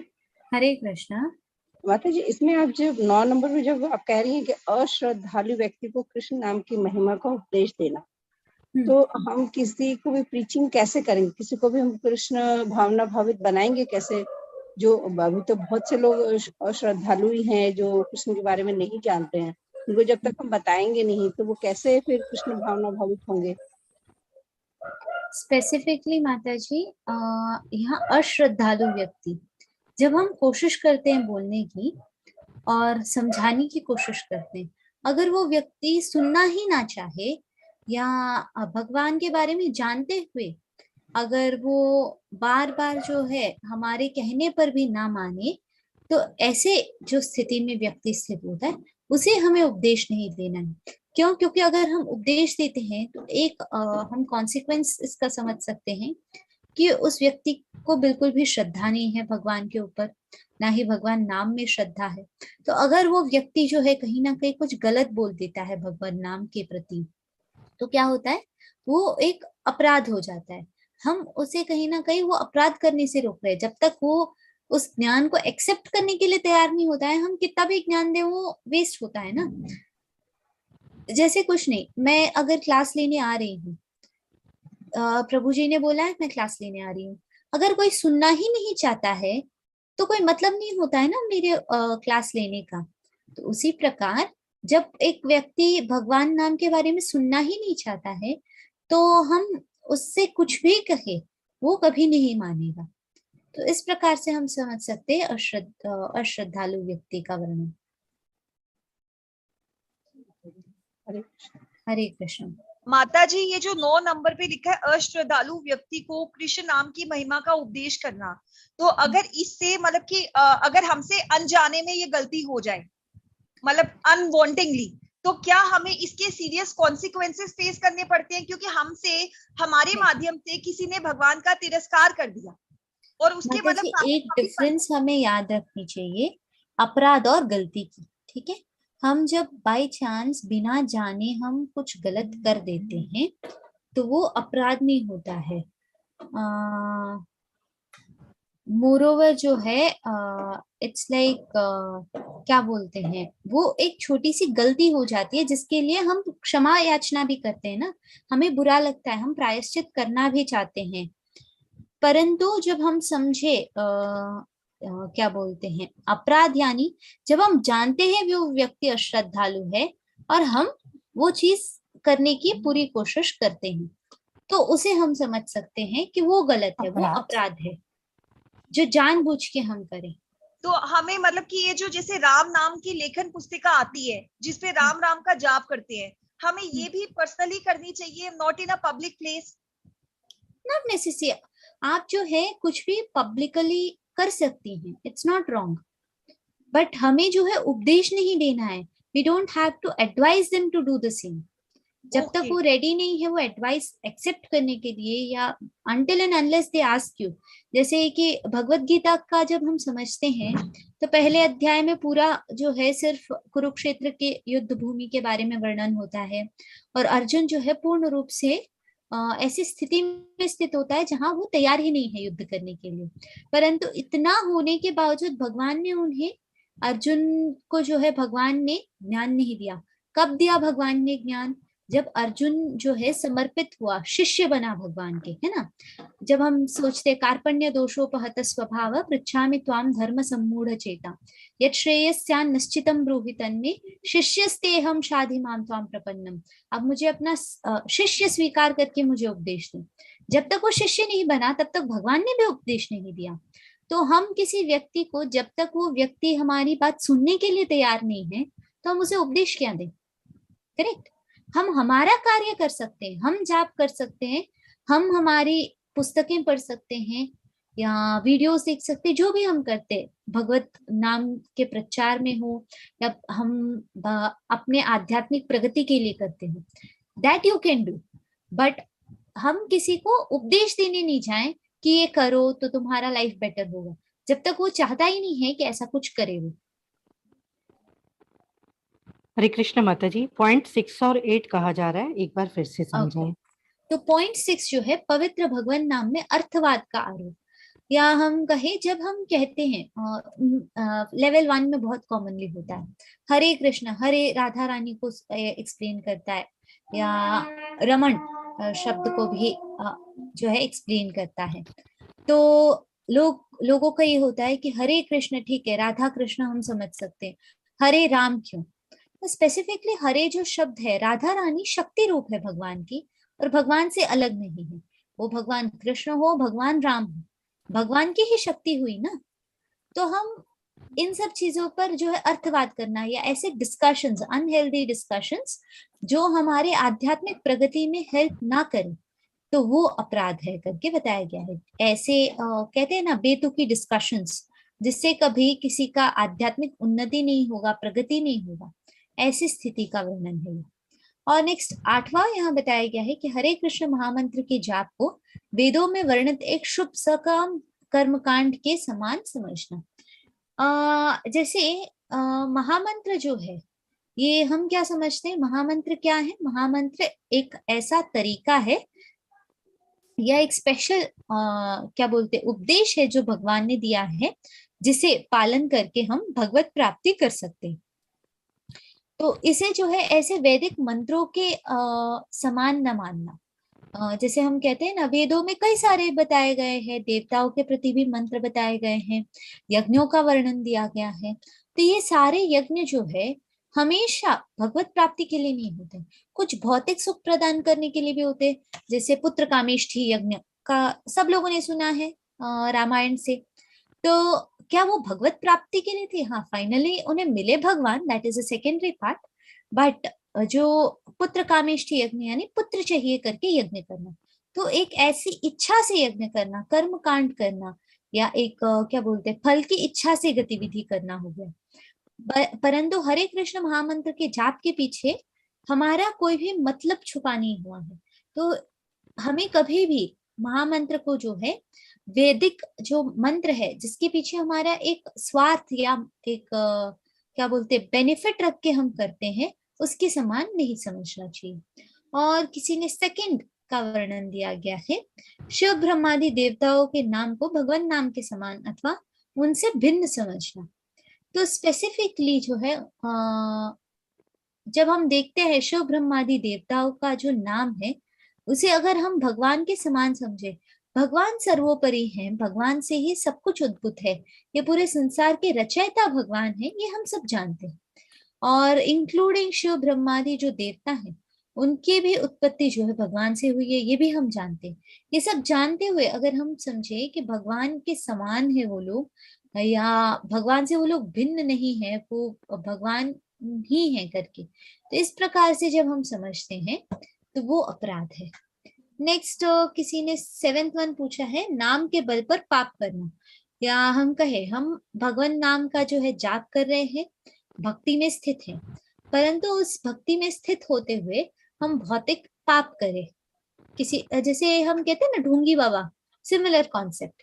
नाम का जो बल है, बोलेंगे भगवान का नाम मुंह से, हरकतें ऐसी होंगी जो एक मतलब पाप है। तो इस प्रकार के स्थिति में स्थित होना, तो ये भी जो है बताया गया है। नेक्स्ट यहाँ और कोई क्वेश्चन है स्पेसिफिकली, और कोई जो एक्सप्लेनेशन चाहते हैं? जी माता जी, माता जी, हरे कृष्णा माता जी। एक एक करके बोलिए। हरे कृष्णा। हरे कृष्ण सुमन माता जी बोलिए। हरे कृष्णा माता जी, वो अपराध और पाप में क्या कैसे डिफरेंशिएट करेंगे? अपराध और पाप दोनों सेम है माता जी, आप ऐसा कुछ एक ही बात है। अपराध करे पाप करे, दोनों से ही तो हमारा पतन हो रहा है ना। नहीं, पतन तो हो रहा है, लेकिन दोनों में डिफरेंशिएट कैसे कर सकते हैं? डिफरेंशिएट करने की जरूरत ही नहीं है। अपराध ये जो हम जानबूझ के कर रहे हैं, जिसके कारण पतन हो रहा है। जो पतन हम गिर रहे हैं तो वो पाप से भी होता है। अपराध और पाप कहीं ना कहीं पर्यायवाची हम समझ सकते हैं। हरे कृष्ण माता जी। हरे कृष्ण। नम्रता माता जी। जी हरे कृष्णा माता जी, दंडवत प्रणाम। माता जी, जब के 3 चरण है वो मुझे एक बार फिर से बता दीजिए। जब के 3 चरण बेसिक है माता जी, कुछ नहीं। जब एक व्यक्ति अभक्त होता है तो उसे पूर्ण रूप से ज्ञान नहीं होता है। वो जस्ट भक्ति में एंटर किया है। हम कहते हैं ना नियोफाइट या नवजात भक्त, तो उसे कुछ भी नहीं पता होता है, बेसिक एबीसीडी कुछ नहीं पता है। तो वो क्या है, वो अंधेरे में स्थित है। उसे इतना पता है कि भगवान नाम का जाप करना है। वो अपनी मर्जी से किसी भी तरीके से नहीं कर सकता, क्योंकि वो अगर किसी भी तरीके से कर रहा है तो एक गलत स्थिति में स्थित है, जिसके कारण वो बंधा हुआ है। और नेक्स्ट जब उसे पता चलता है नामापराध जैसे कुछ हैं और इन्हें हमें जो है फॉलो करना है ताकि हम अपराध से बचे या अपने पतन से बचे, तो कहीं ना कहीं थोड़ा सा उस व्यक्ति को नॉलेज आ गया कि ठीक है, मुझे क्या करना है क्या नहीं करना है। ये जो मेरे पास अभी नॉलेज है उसे मुझे किस तरीके से यूज करना है। तो उसे कहीं ना हम जैसे हम कहते हैं ना, एक एग्जाम्पल के तौर पे ले ले। एक हम लोगों ने मशीन ले लिया, जैसे कि पहले पहले बार अगर हमने वॉशिंग मशीन लिया, लेके तो रख दिया, हमें पता नहीं है यूज कैसे करना है। पहले हम मैनुअल पढ़ेंगे। तो नामापराध कहीं ना कहीं एक मैनुअल की तरह है। जहां हम मैनुअल पढ़ेंगे हमें पता होगा ऑन ऑफ कैसे करना है, करेक्ट। तो यहाँ पर क्या हुआ, हमें जस्ट इतना नॉलेज आया, ठीक है ऑन ऑफ ऐसे करना है, थोड़ा बहुत कुछ पता है। उसके बाद जो है इंस्टॉलेशन के लिए व्यक्ति आता है, करेक्ट। यहाँ पर हम घोर अवस्था में स्थित है जहाँ हमें पता है ऑन और ऑफ कैसे करना है। अब इंस्टॉलेशन के लिए जो व्यक्ति आता है वो हमें ये सिखाता है कि उसे प्रॉपरली कैसे यूज करना है। ये करेंगे मैडम तो ये होगा, अगर आप ये स्विच ऑन करेंगे तो ऐसे काम होगा, या ये पाइप को ऐसे लगाना है यहाँ पर एंड ऑल। तो ये सारी चीजें जो है अभ्यास से पता चलता है। जब हम पवित्र नाम का अभ्यास कर रहे हैं तब हमें पता है कि कैसे करना है, किस स्पीड से करना है। यहाँ पर कहीं पर भी स्पीड का वर्णन नहीं है, करेक्ट। अभी हमें अभ्यास से पता चलेगा कि हमें किस स्पीड से करनी है, कितने क्लैरिटी से करनी है। तो ये सारी चीजें जब हम जानते हैं तो कहीं ना कहीं वहां जो है हम समझ सकते एक और थोड़ा सा हम इम्प्रोवाइज हो जाते हैं, करेक्ट। वो इम्प्रोवाइजेशन हो गया। उसके बाद जो है हम लोग ऐसी स्थिति में स्थित हैं जहां पर हमें सुबह जो है सूर्योदय का जो प्रकाश आता है उस तरीके से, सूर्य पूर्ण तरीके से हमें दिख नहीं रहा है पर प्रकाश दिख, प्रकाश इतना है कि हम समझ सकते हैं ये सूर्योदय हो चुका है या होने वाला है, जस्ट अभी होगा। और अगर वही इसे हम लोगों ने जान लिया कैसे जो है वॉशिंग मशीन वर्क करता है, सब कुछ समझ लिया। अब हम जब ऐसे देखते हैं हम इंटरेस्टेड हो गए, और भी हमने क्या किया, फाइनली ऑलरेडी इंजीनियर्स थे बट वॉशिंग मशीन यूज करना नहीं आता था हमें। हम अगर उस पे कोर्स करें वॉशिंग मशीन क्या है, क्या क्या पार्ट्स हैं, कैसे कैसे चलता है, कौन सा अगर ऐसा कुछ हो रहा है तो कौन सा पार्ट अफेक्टेड होगा, तो इस प्रकार से जब हम समझने लगते हैं तो हम और भी एडवांस हो गए उस नॉलेज में। तो जब हम कंटिन्यूअस अभ्यास करते हैं, भगवान नाम का वर्णन समझते हैं, तो इससे क्या होगा, हमारा हम एक बेटर स्टेट को प्राप्त करेंगे या एक एडवांस्ड नॉलेज प्राप्त करेंगे जहां हम शुद्ध स्थिति में स्थित हैं कृष्ण नाम के जप करने से। तो ये हम क्या समझ सकते हैं कि we have a complete knowledge, यानी हमारा जो ब्रेन है कंप्लीटली इल्यूमिनेटेड है, हमें पूरा ज्ञान है। तो सूर्य जो है पूर्ण रूप से बाहर आ गया है, पूर्ण रूप से पूरे संसार में जो है सूर्य उदय हो चुका है और उसका रोशनी हर जगह पर है। तो इस प्रकार से हम समझ सकते हैं। जी माता जी, धन्यवाद माता जी। हरे माता जी, I have a question if I could ask. It is partially related to what you spoke in the class. Not completely related but partially related. जी बताइए। आपने कहा था ना कि जैसे जो माया होती है वो सबसे पहले आपके हरि नाम के स्मरण पे अटैक करती है. She targets there. So, like I had one of this experience in my dental college. Why I asked about that Ram Naam Lekhan Pustika was that while I was doing my internship, I had the habit when there were no patients, instead of sitting among the interns and gossiping, I used to sit down with that book and I used to write that. So the candidates, they used to feel very irritated that I don't sit among them and gossip, indulge in gossip. So they filed a false complaint against me that I don't do the patients, while I did even their patients and gave their signatures when they were in the canteen and gossiping and drinking tea and wasting time. So now the staff of that college, it's just one of my experience. They told my brother, they put in his head that she doesn't do patients, and they got a chance to accuse me falsely. So they told, my father became very much against me, that I spend so much money on you to make you a doctor, and this is what you do, you don't do the patients. So my question is that I have read in Bhagavad Gita that Krishna is the cause of all causes. Sabhi कारणों का परम कारण भगवान होता है. So my question is that was it a testing phase by God? Because even now I do it. The difference is, अब मैं मन में करती हूँ. पहले मैं लिख के राम नाम लेखन पुस्तिका में करती थी. अब according to ISKCON मैं माला जपती हूँ. Now I do it in my soul. First I used to do it in the written form out there, and Lord always helped me amidst all circumstances. So my question is that was it a test by the God?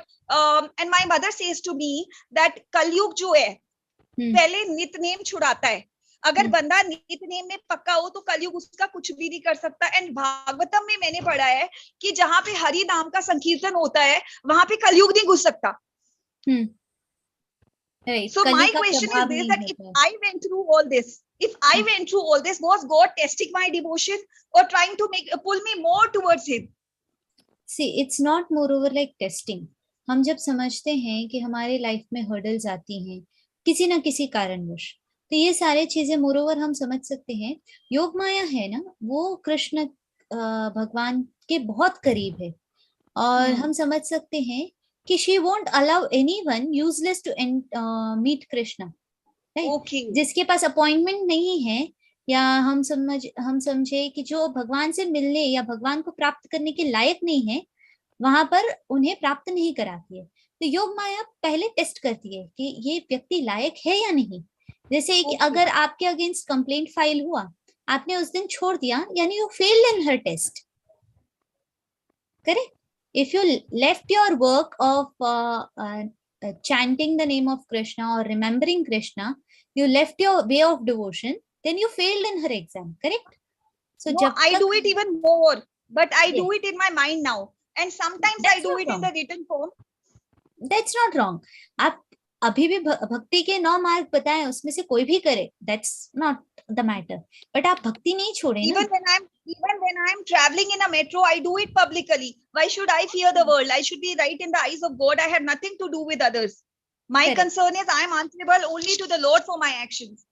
Correct. And I have the right to take His name. Correct. हमें जो है कभी भी किसी भी एक भौतिक व्यक्ति के कहने सुनने से हमें मतलब नहीं होना चाहिए. इतना ही है, अगर वो बहुत हमें ट्रबल कर रहे, better to avoid it in front of them, ताकि हम भी सेफ, वो उन्हें भी प्रॉब्लम ना हो, ना उन्हें तकलीफ ना हमें तकलीफ. हमें जब करना है हम कर लेंगे. इस तरीके की स्थिति में हम स्थित हो सकते हैं. And I explained it to my father when my father got annoyed with me. I explained it to my father that, dear father, if I am alive today, if I was saved, if my life was spared, that was mercy of the Lord. Yes. I faced so many hurdles in my life, the Lord saved me. Correct. Ji. Hare Krishna. Hare Krishna. Okay, 10th one के लिए question है, हरे कृष्ण महामंत्र के जाप में पूर्ण विश्वास न होना. जब हम जाप कर रहे हैं, अगर हमें पूर्ण विश्वास नहीं है, तो इसकी इतनी अगाध महिमा सुनने पर भी विषयासक्त बनाए रखना, या अपने आप को जो है डाउटफुल ही रखना, शंका में रहना कि इसका मतलब कोई वैल्यू है या नहीं, हम कर तो रहे हैं, प्राप्त करेंगे या नहीं. जैसे हम कहते हैं कि कृष्ण नाम या हरि नाम का जाप या हरे कृष्ण महामंत्र के जाप से जो है हम ये भौतिक जगत को पार करके आध्यात्मिक जगत को प्राप्त करेंगे, आध्यात्मिक जीवन प्राप्त करेंगे, या भगवत प्राप्ति, संपूर्ण भगवत प्राप्ति जो है हरे कृष्ण महामंत्र या भक्ति सेवा से संपन्न होती है. फिर भी ये सब जानने के बाद भी अगर हम शंका रखते हैं, ध्यान पूर्वक जप नहीं करते हैं, ये सब समझने के बाद भी ध्यान भटकता है, वो अलग है. उसे वापस अगर हम स्थिर नहीं करते हैं तो वो जो है अपराध है, तो वो यहाँ हम समझ सकते हैं। तो यस, नेक्स्ट यहाँ कंप्लीट होता है हमारा चैप्टर। आई थिंक क्वेश्चंस हैं, तो आई जस्ट एक्सप्लेन। सॉरी, भक्ति के 9 चरण हैं ये, लेके फिर क्वेश्चंस है। नेक्स्ट, भक्ति के 9 चरणों में हमारी श्रद्धा या जो हमारी विश्वास है वो, साधु संग, भजन क्रिया या हम जिस कीर्तन आदि में स्थित होते हैं ये, अनर्थ या निवृत्ति, अनर्थ निवृत्ति यानी ऐसे अनवांटेड जो चीजें होती है हमारे लाइफ में उससे निवृत्त हो जाना, जो नहीं जरूरत है हमारे भक्ति में आगे बढ़ने के लिए, उससे निवृत्त हो जाना, निष्ठा में स्थित होना, रुचि स्वाद या भगवान नाम की रुचि को समझना, और यहाँ जो है स्पेसिफिकली आसक्ति है, अधिनियम के प्रति लगाव, जो वो शक्ति नहीं है, आसक्ति है इस भौतिक जगत के प्रति, इससे निकल के आध्यात्मिक जगत के प्रति आसक्त रखना होना या भगवान के प्रति आसक्त होना, भाव या प्रेम, और प्रेमा में जो है संगणित भाव, पूर्ण रूप से एक शुद्ध प्रेम भगवान के प्रति जब हम रखते हैं, तो ये 9 चरण हैं जिससे भक्ति संभव होती है। लास्टली क्वेश्चन है आप लोगों के लिए, 4 क्वेश्चन है इसमें। जीवेर स्वरूप और हया कृष्णेर नित्यदास का क्या अर्थ होता है, ये आपको ढूंढना है। दुरस्य को परिभाषित करे। और नेक्स्ट है भगवान के पवित्र नाम जप में 3 चरणों की सूची बनाए, जो जप के 3 चरण हम लोगों ने समझे सूर्योदय तक का, तो वो समझना है। किस अवस्था में माया भक्त को परेशान नहीं कर सकती है। तो ये आपके 4 क्वेश्चंस हैं आज के क्लास के। यस, किसी को कोई प्रश्न हो तो अब हम प्रश्न ले सकते हैं आप लोगों के। हरे कृष्णा। 3 हरे कृष्णा। अनीता खंडेलवाल, आपको कुछ पूछना था? हरे कृष्णा माता जी। हरे कृष्णा। जब जन्म लेता है तब तो वो बिल्कुल निष्पाप होता है, उसको कुछ भी नहीं है, लेकिन थोड़ा सा बड़ा होता है तो उसमें वह किसी में तो भक्ति के गुण आ जाते हैं और किसी में भक्ति के गुण नहीं आते, इसका क्या कारण होता है? 2 कारण हम समझ सकते हैं। एक कारण उसके पूर्व जन्म का जो है कर्म फलों का प्रभाव हम समझे। दूसरा कारण है इहलोक में जहाँ पर अभी हम स्थित हैं, इसमें उसे अगर सही संस्कार नहीं प्राप्त होते, इसके पीछे भी पूर्व जन्म का ही प्रभाव होता है। परंतु अगर इस जन्म में उसे सही संस्कार नहीं प्राप्त होते उसके परिवार से, तो ये भी दूसरा कारण है। अगर हम प्रेजेंट समझे, क्योंकि हम सिखाने के लिए फैमिली जो है परिवार में वो नॉलेज शेयर नहीं होता है, तो इसलिए वो आसक्त नहीं होता है। और दूसरा है उसके पूर्व जन्म के पाप कर्मों का भोग बाकी है, इसलिए वो भक्ति के मार्ग में अभी आगे बढ़ने के लिए वो रेडी नहीं। हरे कृष्णा। माता जी, मेरे 2 बच्चे हैं, एक दोनों को मैं संस्कार तो मैंने एक जैसे दिए, लेकिन एक तो बहुत भक्ति में बहुत आगे है, बहुत भक्ति भाव में है, और एक बिल्कुल भी नहीं है। तो इसका कारण मुझे तो समझ में नहीं आ रहा कि क्या कहाँ कमी रही है मेरी तरफ से। आपकी कमी ही नहीं, वही तो मैंने बताया, पूर्व जन्म में कोई कर्म होंगे उनके जिनका जो फल है उन्हें भोगना अभी बाकी होगा। जब वो भोग के कंप्लीट हो जाएगा तो उसके बाद उनके जीवन में भक्ति संभव होती है। या हम समझे जबरदस्ती कुछ भी ठूसा नहीं जा सकता ना माता जी। तो जब तक हम चाहें कि वो व्यक्ति आगे बढ़े, जब तक उसके अंदर वो ज्ञानोदय ना हो, जब तक वो व्यक्ति समझे नहीं बेसिक्स, तब तक वो कभी आगे नहीं बढ़ पाता। तो मे भी वो इसलिए क्योंकि वो माया में और बंधा हुआ है बहुत। जब वो उस माया के चंगुल से थोड़ा निकल जाएगा, उसके कर्म फलों से बाहर हो जाए, तो he might get a better chance. या और हम जितना जीवन भर उसने भक्ति की नहीं की है, उसका एट स्टेज वो कंप्लीट कर ले या और बेटर स्टेज को पहुंचे, तो ये चांसेस रहते हैं। हरे कृष्ण। हरे कृष्णा। रश्मि माता जी, आपको कुछ पूछना था? हाँ जी, हरे कृष्ण माता जी। ये जो कृष्ण। 10 नाम अपराध थे, नाम अपराध तो सब समझ में आए, लेकिन ये जो सेकंड वाला था उसमें लिखा है शिव ब्रह्मादि देवताओं के नाम को भगवान नाम के समान अथवा उससे भिन्न समझना। तो समान तो नहीं समझना चाहिए, हमें मालूम है कि किसी भी देवता का नाम को भगवान नाम के समान नहीं समझना चाहिए, लेकिन इसमें ये भी है अथवा उससे भिन्न समझना, तो इसका क्या मतलब हुआ? भिन्न समझना यानी मेजरली माता जी ये सब जो है भगवान के नियुक्त अधिकारी हैं, करेक्ट? हाँ जी। जब देखते हैं तो भगवान के नियुक्त अधिकारी हैं, इनसे कोई सृष्टि उत्पन्न नहीं हुई है, ये जी। किसी सृष्टि की उत्पत्ति के कारण नहीं है।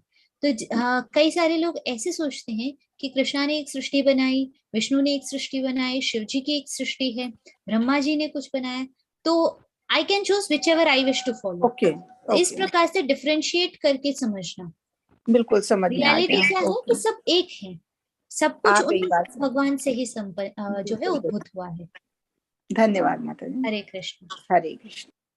हरे कृष्णा मधुसूदन प्रभु जी। जी माता जी, हरे कृष्ण।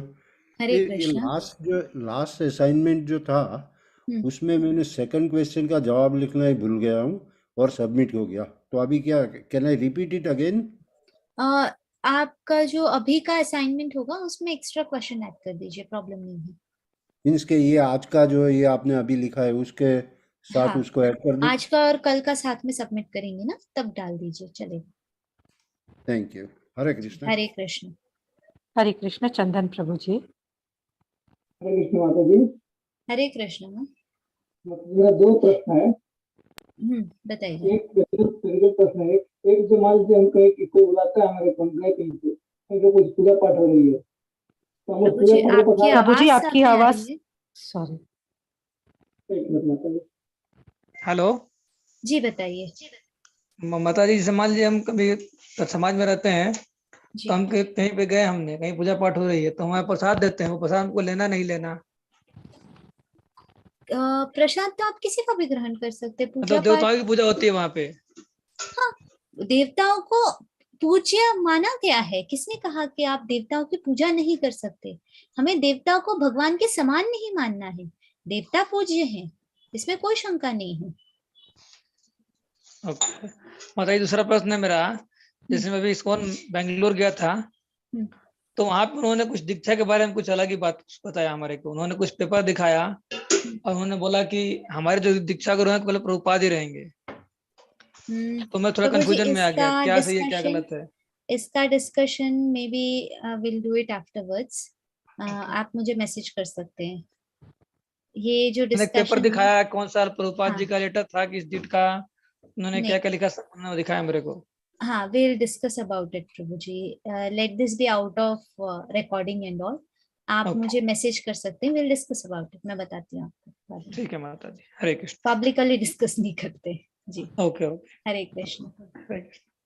हरे कृष्ण अर्चना माता जी। हरे कृष्ण। हरे कृष्णा माता जी। हरे कृष्ण। माता जी, जीव आत्मा और आत्मा के बारे में कुछ बता सकते हैं? जीवात्मा और आत्मा दोनों एक हैं, एक ही चीज है जी। और चेतना और ये बुद्धि और मन, ये तीनों में कैसे क्या भेद है माता जी, समझा सकते हैं? मन वो है जो हमारे इंद्रियों को कंट्रोल करता है। मन भी एक इंद्रिय है, उभयेंद्रिय कहते हैं। जी जी। 5 ज्ञानेंद्रिय, 5 कर्मेंद्रिय। उसके साथ ये जो मन है ये जी, इन दोनों को एक हैंडल करता है। इन दोनों से जो ज्ञान प्राप्त होता है या कर्म करता है, उसका जो फाइनल आउटकम होता है वो पहले मन को पहुंचता है। मन से ही सब कुछ स्टार्ट होता है, मन के पास ही वापस आता है। ये मन जो है, इसके पास ये शक्तियां नहीं है कि वो इसे एनालाइज करे कि मन गलत भी देखेगा, सही भी देखेगा। मन ये डिफरेंशिएट नहीं कर सकता कि मुझे क्या देखना है, क्या नहीं देखना है, क्या एक्सेप्ट करना है, क्या नहीं करना है। तो ये जो ज्ञान प्राप्त होता है मन को, ये फिर जाता है बुद्धि के पास। बुद्धि सोचती है क्या सही है, क्या गलत है, मुझे ये देखना चाहिए या नहीं चाहिए। बुद्धि हमेशा सही ज्ञान देती है हमें। अगर मन बुद्धि पे प्रभाव ज्यादा हो गया, तब जाके गलत डिसीजंस होते हैं या गलत चीजों के प्रति हम आसक्त हो जाते हैं। तो ये बुद्धि हमें सही गलत का परिचय कराती है। बुद्धि से जो सही नॉलेज मिला ना, वो चेतना को जाता है। चेतना यानी आत्मा जो है, उसी को चेतना हम समझते हैं। तो ये चेतना को जाता है या आत्मा को जाता है, जो इस सुख का भोग करता है, या जो ये ज्ञान उसे प्राप्त हुआ है, सही ज्ञान, उसे अपने पास एक्सेप्ट करता है। उस हिसाब से जो है प्रगति होती है उसकी। जी जी माता। चेतना और आत्मा एक चीजें हैं जी।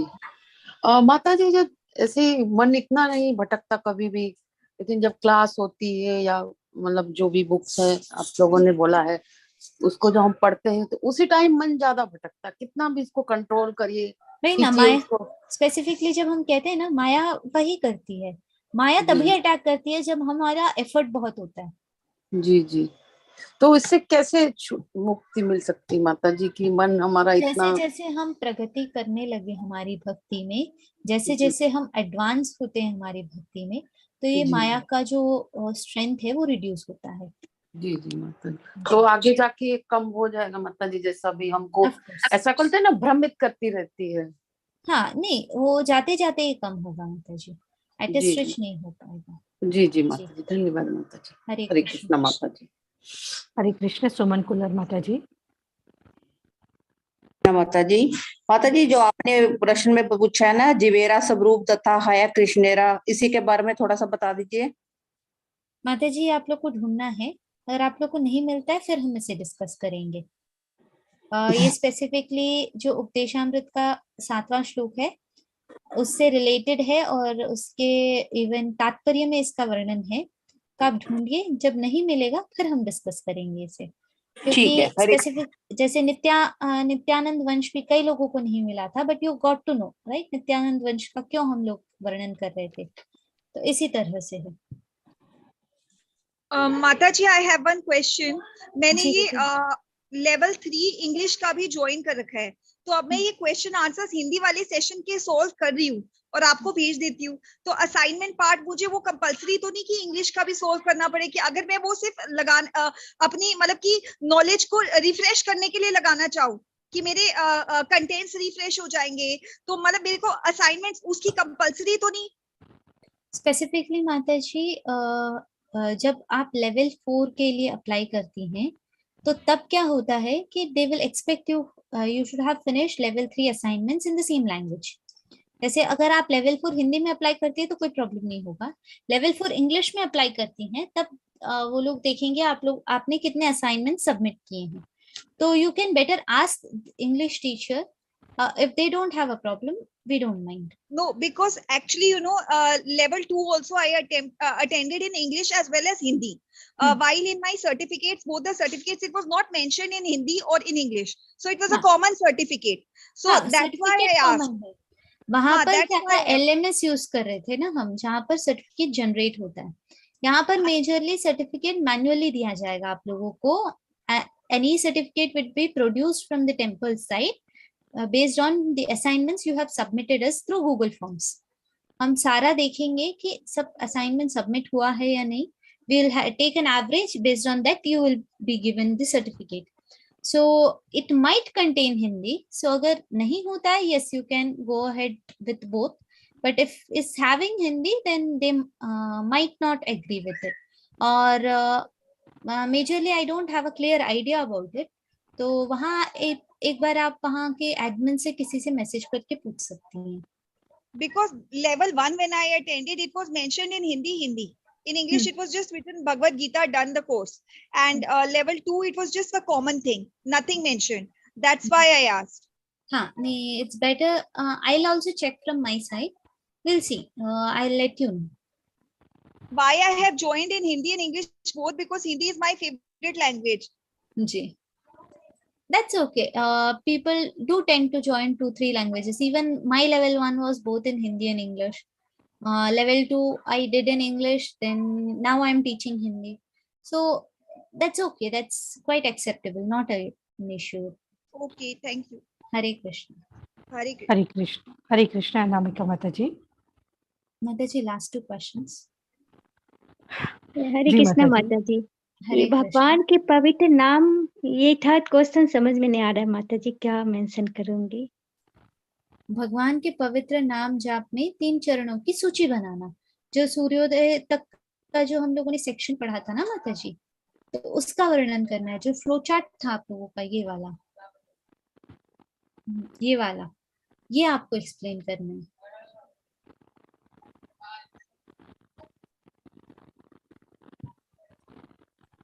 हरे कृष्णा। हरे कृष्णा माता जी। जी, उसको थोड़ा विस्तार में लिखना होगा। हाँ माता जी। यस। हरे कृष्णा। नवनीत प्रभु जी। हरे कृष्णा माता जी। हरे कृष्णा। माता जी, मेरे 2 क्वेश्चन हैं। एक तो भागवतम से रिलेटेड था। भागवतम में अगर हम पढ़ते हैं तो उसमें जो है भगवान के जो है अवतार के बारे में जो बताया गया है, डिफरेंट अवतार्स के बारे में, तो उसमें ये बताया गया है कि जो है भगवान वेदव्यास जो है उनका अवतार जो है भगवान राम से पहले बताया है। भगवान वेदव्यास तो जबकि द्वापर युग में आए थे और भगवान राम जो है त्रेता युग में थे, तो वो पहले क्यों दिया गया है उसमें? नहीं, स्पेसिफिकली मे बी अंडरस्टैंडिंग में कुछ प्रॉब्लम होगा। मे बी हाँ, जो क्या बोलते हैं कैंटोस ऐसे सेट होंगे, बट इट्स नॉट दैट कि ये इसके बाद हुआ है या ये इसके पहले हुआ है। इट्स नहीं माता जी, मेजर। अब आपने जो ग्रुप में भी जो आता है ना, उसमें भी आया था कि जो है उसमें नंबर वाइज दिया हुआ था, तो उसमें भी पहले ये लिखा था भगवान वेदव्यास और उसके बाद भगवान राम, फिर भगवान कृष्ण। तो यही मुझे कंफ्यूजन था कि जो है भगवान वेदव्यास तो मैंने जो है। चेक नहीं किया है। माता जी, अगर आपके पास वो सेक्शन है तो मुझे सेंड करेंगे। I will just check the relevance once. माता जी अभी whenever you get time. Last week के अगर आप ग्रुप में देखेंगे तो लास्ट वीक में जो भेजा गया है उसमें ये था। ये मैं क्या check भेजा करके गया था प्रभु जी? ये लास्ट वीक आया था माता जी। ओके, मैं देखती हूँ प्रभु जी। जी देखते हैं। माता जी, कौन सा चैप्टर चल रहा है अभी भागवतम में? आई थिंक जी वाह जी प्रभु जी। माता जी वहाँ पे फर्स्ट कैंटो का 18th अध्याय चल रहा है।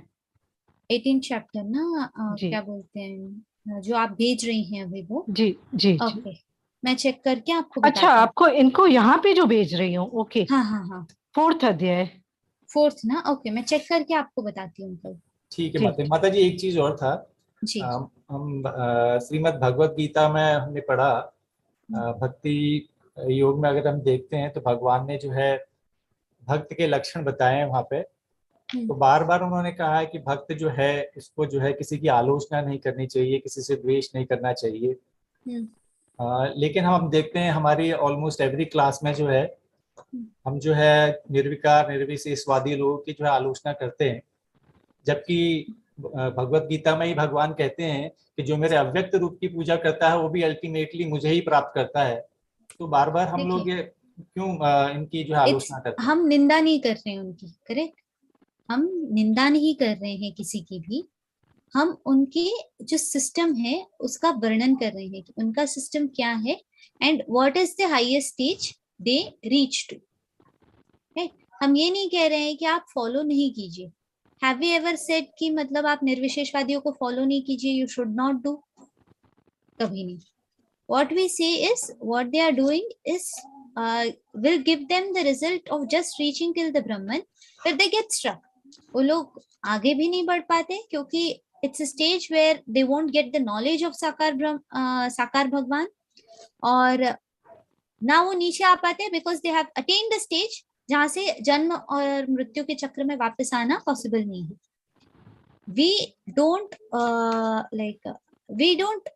We disagree with what they say. We agree the science we accept, but reality is we don't say that you should not do it. We are not stopping anyone. कैसे लगता है माता जी जैसे हम आलोचना कर रहे हैं उनकी? प्रभु, अगर लगता है भक्ति में जबकि ऐसा कहा जाता है कि भाव प्रधान है, आप किस रूप में पूजा कर रहे हैं इससे कोई ज्यादा फर्क नहीं पड़ता है। प्रभु, अगर किस रूप में पूजा कर रहे हैं वो फर्क नहीं पड़ता है, तो देवता पूजा से भी आप भगवान को प्राप्त करेंगे करके आप कंसिडर कर सकते हैं।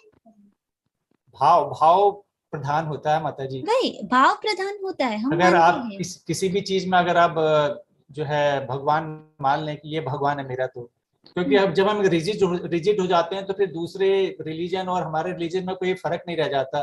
जैसे मुस्लिम कहते हैं कि जो है सिर्फ अल्लाह ही को मानो, तो उस जैसे रिजिड मेरे ख्याल से हिंदू धर्म में हमें नहीं होना चाहिए। वी आर नॉट सेइंग कि आप किसी और को पूजा नहीं कीजिए। हम इतने कह रहे हैं कि सर्वोच्च भगवान है, उनकी पहले कीजिए।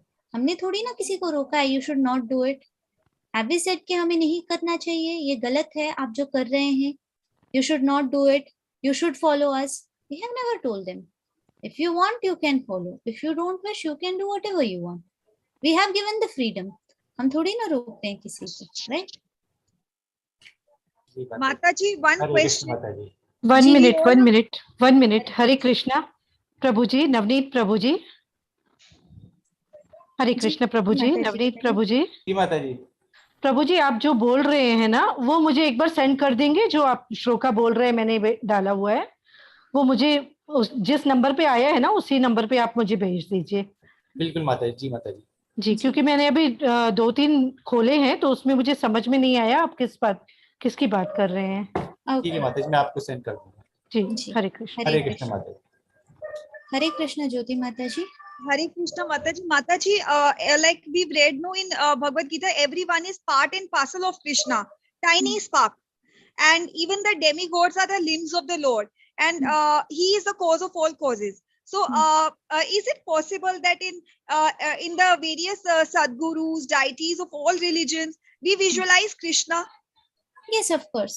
हम जो है किसी की निंदा नहीं करते हैं कि ये व्यक्ति ये नहीं कर सकता.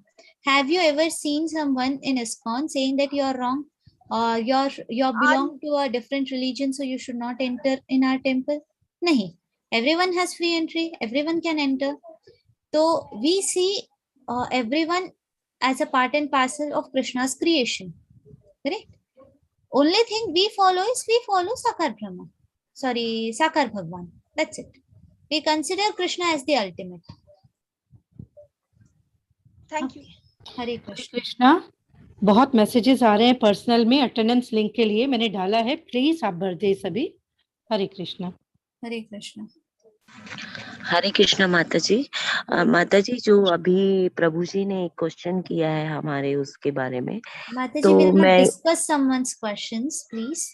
हम किसी के भी क्वेश्चंस डिस्कशन नहीं लेंगे, किसी भी क्वेश्चंस के। जो भी anyone has an answer, you can put me to my WhatsApp, या आप हर्षा माता जी को सेंड कर सकते हैं, which will be put up by me. हम लोग एक क्वेश्चन को लेके किसी की डिस्कशन नहीं करेंगे क्लास में, because it's not good, इसीलिए। हरे माता जी, क्वेश्चंस खत्म हो चुके हैं। और एल आशा माता जी ने डाला हुआ है, माता जी चेतना और आत्मा में क्या फर्क है, और कोमा में होते हुए इसमें से क्या नहीं होता? दोनों ही होता है, इतना ही है कि वो चेतना एग्जिबिट नहीं होता है। चेतना भी है, आत्मा भी है, they are conscious but they can't understand, इंद्रिय उनके वर्क नहीं कर रहे। जी हरे कृष्ण। हरे कृष्ण माता ji. Will close our class here today, हम कल मीट करते हैं। माता जी मैं आपको कल के क्लास का detail I will message you, may be कल आफ्टरनून। और जो लिंक है आप पोस्ट कर दीजिएगा मॉर्निंग, अगर कोई चेंजेस होंगे तो मैं आपको इन्फॉर्म करूंगी। जी माता जी। स्मिता माता जी क्लास में नहीं है, I think, just put her a message. Okay माता जी। वाञ्छकल्पतरुभ्यश्च कृपा सिन्धुभ्यैव च पतितानां पावनेभ्यो वैष्णवेभ्यो नमो नमः।